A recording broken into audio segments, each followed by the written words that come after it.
umva ukuri, twese imbere y'Imana turareshya. Abantu bose baremwe n'Imana, kandi umuntu wese ufite ubwenge n'ibitekerezo bizima arasabwa kumenya uku kuri muri iyi ngingo. Tureshya imbere y'Imana kubw'impamvu ebyiri. Twese niyo yaturemye, kandi twese yaraducunguye. Nta muntu n'umwe utararemwe nayo. Umva ukuri, byanditswe mu byakozwe n'intumwa 17:36 yuko amahanga yose Imana ariyo yayaremye.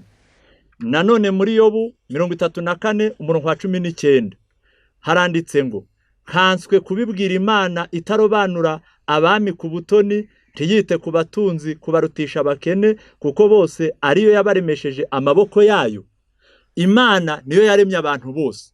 Usibye n'icyo, abaremwe bose babeshejweho nayo, nk'uko byanditswe mu gitabo cya Yesaya igice cya 46 umurongo wa 3 n'uwa 4.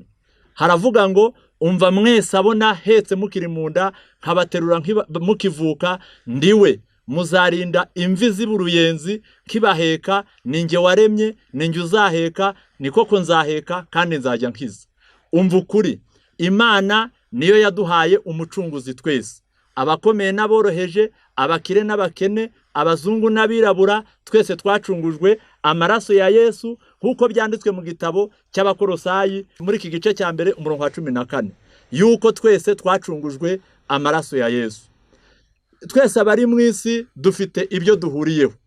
Twese tuvuka twambaye ubusa, twese tubeshejweho no kurya, twese turituma, twese tuvuka dufite amaguru abiri ariho amano 10, twese dufite amaboko abiri ariho intoke 10, twese tuvuka tudafite amenyo, twakura akaba 32, twese tuvuka turi bato, twakura tukaba barebare, n'ababaye bagufi baba mu moko yose.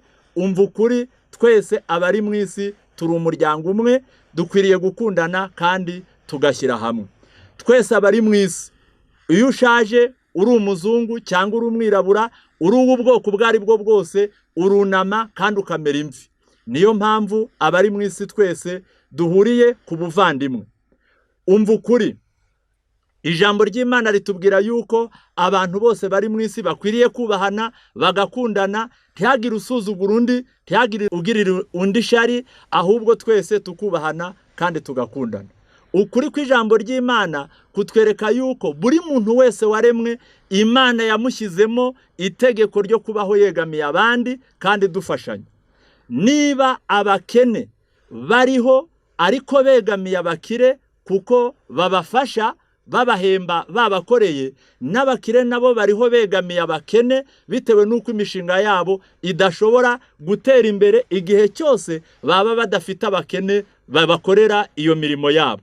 Niyo mpamvu ni ukutamenya ukuri, kurobanura ku ruhu cyangwa ibara ry'umuntu ukamwanga umuhoye ibara afite. Ni ukutamenya ukuri, kurobanura ubwoko. Ni ukutamenya ukuri, gusuzugura umuntu ngo nuko ari umukene. Ni ukutamenya ukuri, kugirira ishyari umuntu ngo nuko akurusha kuramuka.